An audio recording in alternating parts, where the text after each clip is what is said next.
Sindh high court ने lines area में development project में 227 से ज्यादा प्लॉट्स की चाइना कटिंग के रेफरेंस में साबिक डायरेक्टर लैंड अता अब्बास समेत 6 मुल्जिमान की सजाओं के खिलाफ अपीलें मुस्तरद कर दी हैं। तफसीलात के लिए बात करेंगे डॉन न्यूज के नुमाइंदे शफी बलोच से। शफी, अदालत में आज क्या कार्रवाई हुई है?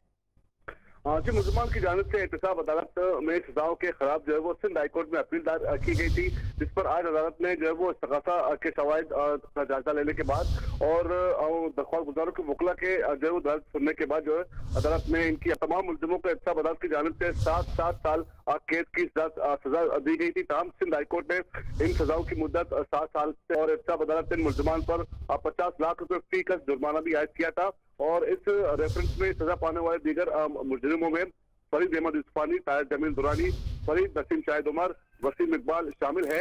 इन मुल्जिमान के खिलाफ जो है वो तो शवाहिद मौजूद है जो कि नए इस्तगासा की जानिब से अदालत में पेश किए गए थे, जबकि अपील में कहा गया था कि इन मुल्जिमान के खिलाफ कोई ठोस शवाहिद मौजूद नहीं है, लिहाजा इन मुल्जिमान की अपील जो है वो मंजूर की जाए। लेकिन अदालत ने मुल्जिमान की अपील मुस्तरद की और जो इस्तगासा की जानिब से जो इनका मौक़िफ़ था वो अदालत ने मंजूर कर लिया है। जी, बहुत शुक्रिया आपका तफसीलात के लिए शफी बलोच। ताज़ा तरीन वीडियोस के लिए हमारा YouTube चैनल सब्सक्राइब करके बेल आइकन प्रेस करिए ताकि आपको मिले हर अपडेट सबसे पहले।